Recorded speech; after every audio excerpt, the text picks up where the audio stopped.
Oi pessoal, tudo bem? Hoje a gente vai estudar um pouquinho sobre Revolução Francesa e Era Napoleônica, que são os assuntos que vão cair na prova de história. Queria dizer que eu vou tentar falar menos gatinha e sucesso, tá? Porque eu fui zoada na escola, né, na minha sala hoje, pela Jéssica, pela Kailane e pelo Portugal. Inclusive, eu apoio a gente fazer um abaixo-assinado para processar eles, né? Porque, assim... Sabe, gente, bullying é uma coisa muito séria. Enfim, falando sério agora. Se eu falar alguma vez eu vou cortar, e se eu não cortar é porque eu esqueci. Pode acontecer, mas vai dar certo. Então vamos lá. O assunto é muito legalzinho, vocês vão gostar. Bom, pessoal, nesse período pré-revolução, a França estava vivendo o antigo regime, né, um regime de monarquia absolutista, que era um regime onde o rei ele tinha o poder absoluto, ele tinha todo o poder. E ela também tinha uma sociedade estamental. A sociedade era dividida em clero, nobre e povo, né? Clero, nobreza e povo. E eles não podiam mudar as classes. O país estava passando por uma guerra econômica muito grande, devido à Guerra dos 7 Anos, que eles perderam, a França perde a guerra, e a Guerra da Independência dos Estados Unidos, que eles vencem, né? Eles entram como aliados dos Estados Unidos, vencem a guerra, só que a guerra gasta muito. Então acaba entrando nessa crise. Outro fator também muito importante é que o clero e a nobreza não pagavam imposto. Então quem pagava imposto era só o povo, que trabalhava mais e gastava menos. Então quem gastava mais na economia do país, na França, não pagava imposto, que no caso era o clero e a nobreza. O rei dessa época era o Luís XVI e ele queria ser um déspota esclarecido. Vale lembrar que a França ela já tinha alguns ideais iluministas, um pouco trazido dos Estados Unidos, né, durante a guerra, que lá eles tinham vários ideais, e aí quando os soldados vão para lá, eles trazem um pouco dessas ideias para cá, que basicamente esses déspotas, eles vão pegar alguns ideais iluministas para si, é claro, aquilo que serve, né, que tem algum interesse para eles, vão tomar para si e vão começar a utilizar a fim de que o povo não comece a se rebelar contra eles, né? E aí em 1788, ele vai abrir então a reunião dos Estados Gerais. Vão ocorrer duas reuniões. A primeira reunião é uma que acontece com clero, a nobreza e o povo. Lembrando que essas reuniões elas eram por estado mesmo. Então vamos supor, tem 30 pessoas do povo, 7 do clero e 2 da nobreza. Beleza. 30 pessoas votaram que sim, que é para o clero e a nobreza pagarem imposto, lembrando que tinham essa finalidade, né, essas reuniões, tinham a finalidade de ver se o clero e a nobreza podiam pagar imposto, porque a dívida estava gigantesca, e a primeira reunião tem 30 pessoas do povo que vota que sim, 7 do clero que fala que não, e 2 da nobreza que fala que não, mas é por estado, então cada classe vale 1. O povo vale 1, nobreza e clero vale 1 cada uma. E o que acontecia? Acontecia que, como a nobreza e o clero tinham o mesmo interesse, que era não pagar imposto, eles acabavam se juntando. Então tinha 2 classes que votavam que não e uma que sim. E aconteceu 2 vezes, e as 2 vezes aconteceu a mesma coisa. Até que então o povo vai se revoltar, eles vão sair da reunião, no meio da reunião eles saem, e eles vão se encontrar, fazer meio que outra reunião mesmo, em uma quadra de tênis, que é a Pela, e vai surgir então o título, né, o julgamento da Sala da Pela. Nesse julgamento, eles vão dizer e vão bater, tipo, com unhas e dentes, que eles não vão desistir até o poder do rei ser limitado.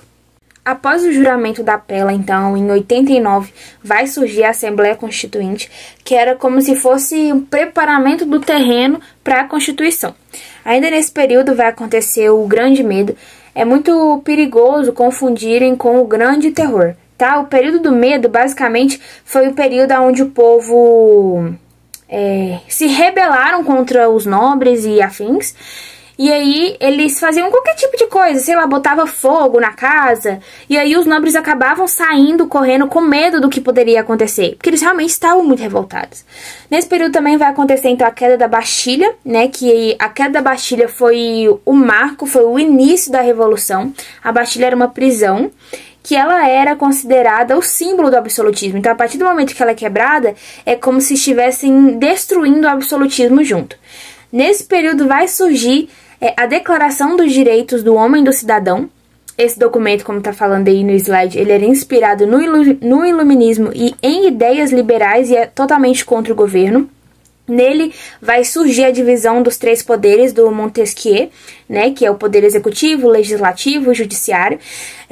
Vai ter os direitos humanos, eles prezam pela garantia à propriedade privada, o direito a resistir se não concordar, e aí começa o verdadeiro conceito, a igualdade. Tá? Lembrando que esses direitos tinham, mas eram mais na teoria, tá? Mais pra frente ele vai ser efetivado na prática. Em 1790, vai surgir a Constituição Civil do Clero. Essa Constituição, basicamente, vai fazer surgir o Estado laico na França, né? Então, vai virar um país laico. Laico significa que tem uma divisão realmente entre a igreja e o Estado, né? Por exemplo, o Brasil, que é um país laico, que tem a divisão entre o executivo, entre os poderes e a igreja. Em 91 vai surgir a primeira Constituição e nela vai surgir a monarquia constitucional. A monarquia constitucional é aonde o rei ele está sobre uma Constituição. Então ele tem que respeitar as leis. E aí também vai entrar o voto censitário. O voto censitário é aonde só podia votar quem tinha renda, quem tinha dinheiro. Luís XVI, então, ele aparentemente aceita a ideia da monarquia constitucional, né? Só que aí ele vai fazer um acordo com a Áustria. Lembrando que ele tinha ligação com a Áustria, porque a esposa dele, a Maria Antonieta, ela era de lá da Áustria e o pai dela tá lá. Então, eles tentam fugir os dois, ele se disfarça de mulher e ela vai como ela mesma, mas disfarçada. Só que ele é capturado e ele se torna réu. Nesse instante, então, vai começar a luta pelas igualdades. E aí vai surgir porque os burgueses, que não eram nobres, né? Então, eles eram do povo, mas eles tinham dinheiro. Eles vão começar a lutar pela igualdade. Porque, pô, eu tenho dinheiro, mas eu não sou considerado nobre. Eu quero ser considerado nobre que nem nobre. Tá entendendo? Então, eles vão começar a lutar, sim, visando os seus interesses. Aí entra a divisão, então, entre os girondinos e os jacobinos. Os girondinos, eles queriam menos mudança e eles achavam que se mudasse muita coisa ia desandar e não ia dar certo. Eles eram a alta burguesia e os jacobinos, que eram a baixa burguesia, eles já eram extremamente radicais. Eles queriam proclamar república, queriam que o rei fosse morto, queria maior participação política, queria que todos votassem, enfim, emaranhado de coisa. E aí, voltando lá para Luís XVI, depois, enquanto tá acontecendo essa rixinha na França e tudo mais, ele tenta fugir.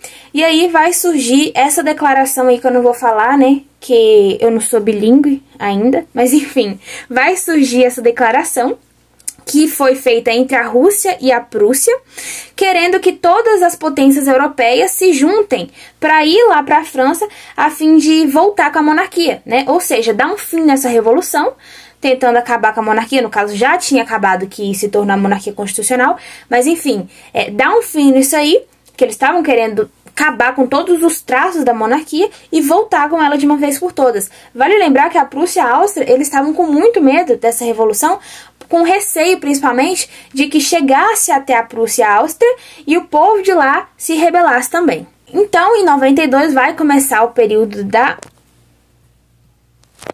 Em 92 vai começar o período da Convenção. Vai ocorrer a proclamação da República e aí vai ter uma aliança entre o Pântano, que o Pântano, lembra que estava dividido entre girondinos, jacobinos e tinha o povo do meio. Então tinha o povo que ficava na esquerda, o povo que ficava na direita e o povo que ficava no meio. Inclusive, os girondinos ficavam na direita, os jacobinos ficavam à esquerda e o povo que ficava no meio eram chamados de Pântano.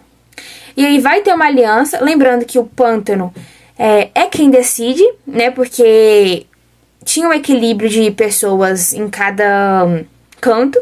Então, tinha os jacobinos com uma quantidade, tinha os girondinos de uma quantidade. E tinha um Pântano com outra. Então, obviamente, quem tinha o poder da decisão era o Pântano.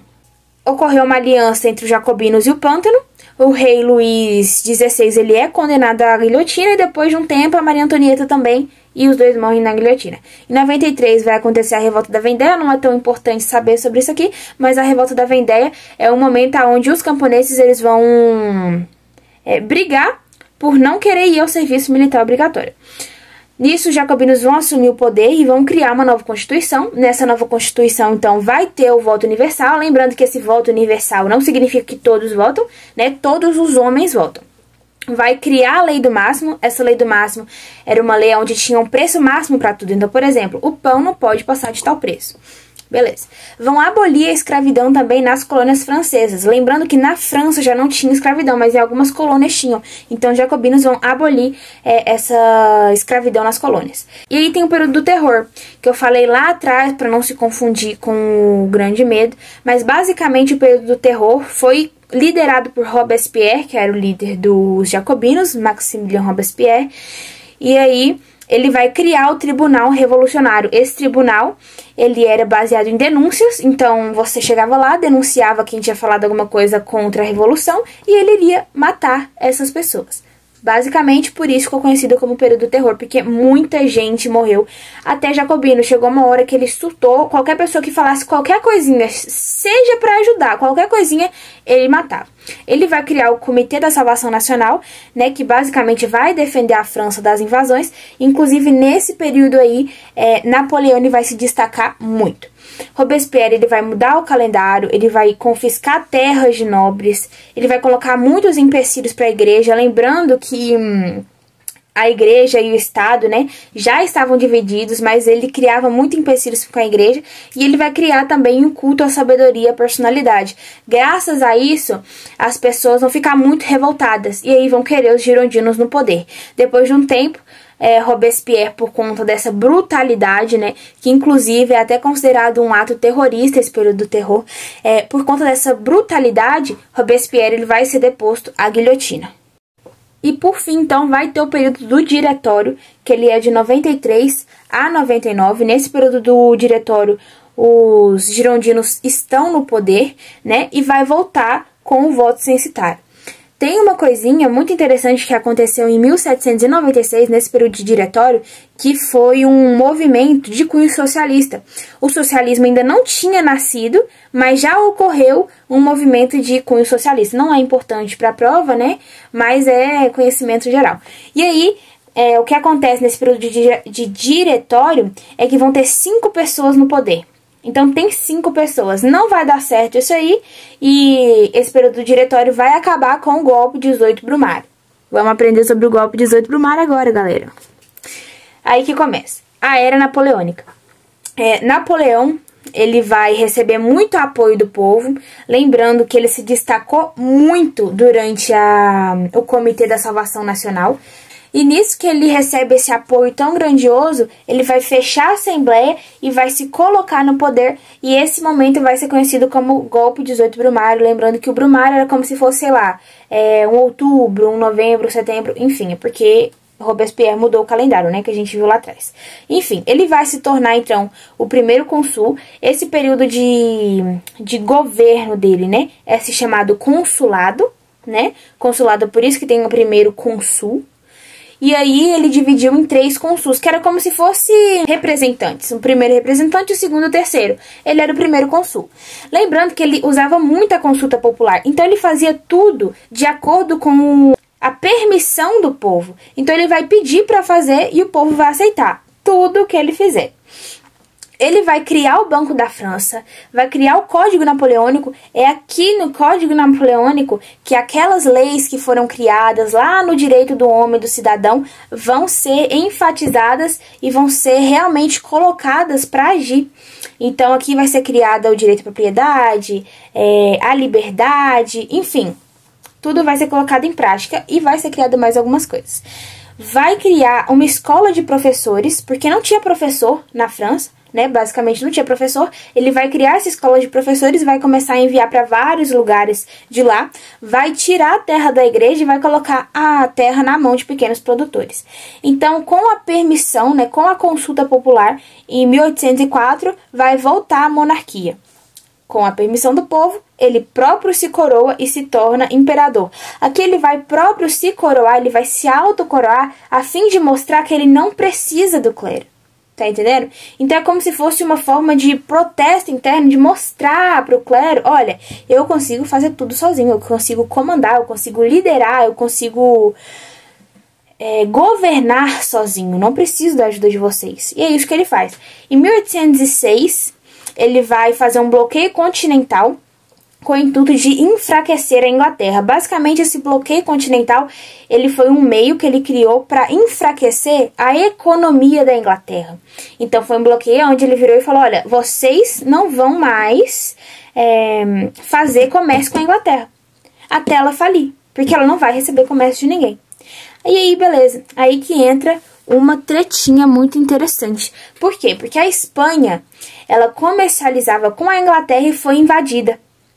Foi invadida pelo Napoleão. E aí Portugal fica no muro por causa disso. Porque a Espanha, ela foi invadida. Só que Portugal, ele estava recebendo ordens de Napoleão, mandando eles fecharem todo tipo de ligação com a Inglaterra, parar todo tipo de comércio, só que a Inglaterra tinha laços muito fortes comerciais. E a Inglaterra era a maior potência. Então, assim, é óbvio que ele vai ficar em dúvida. Ou ele vai ser invadido, ou ele vai perder laços muito fortes comercialmente. E aí, em 1807, vai se unir a França e a Espanha. Eles vão assinar o Tratado de Fontainebleau para invadirem e dividirem as colônias portuguesas. E aí é nesse momento que a coroa portuguesa vem para o Brasil, porque eles acreditam que não tem outra solução. E aí a família real, né, de Portugal vem para o Brasil. Em 1812... a França vai invadir o Império Russo e vai acontecer o que mais pra frente aconteceu com Hitler, né? Que por conta do frio, o exército vai se prejudicar bastante, vai ficar muito prejudicado, muita gente morre, vai fazer um estrago, assim, irreversível. Em 1813, as tropas de Napoleão é derrotada na Batalha das Nações, ou chamada aí de Batalha de sei lá das quantas, tá escrito aí. E nesse tratado, e nessa batalha, né, ele vai ter que assinar um tratado, um documento, que ele vai perder todo o trono francês, vai ser exilado, né, vai ser preso, mas ele vai ter uma pensão anual de 2 milhões de francos. E aí ele vai assinar isso, só que aí depois de um tempo ele vai fugir e vai voltar pra França. Lembrando que nisso ele tá na Alemanha, tá? Nesse momento aí que acontece a Batalha das Nações, ele tá na Alemanha. Então ele fica lá exilado na Alemanha, vai receber essa pensão, mas vai perder o direito ao trono. Ele volta para a França e aí começa o último período, né, de Napoleão, que é o governo de 100 dias. O governo de 100 dias vai acontecer a Batalha de Waterloo, que vai ser um confronto militar. Ele vai perder porque o exército dele tá muito fraco por conta lá de 1812, por conta que eles invadiram a Rússia, né? E aí depois ele vai ser exilado e vai ser morto. E assim acabou a Era Napoleônica. Voltando aqui só pra pedir um favor pra vocês, né, que os meus colegas lindos da minha sala me lembraram, se inscrevam no canal, deixem seu like, deixem um comentário aqui pra me ajudar bastante, porque vocês são muito do bem, são muito legais. Espero que eu tenha ajudado aí, qualquer dúvida pode perguntar também. E é isso, falou! Ah, assistam a Débora Ladinho, ela é maravilhosa.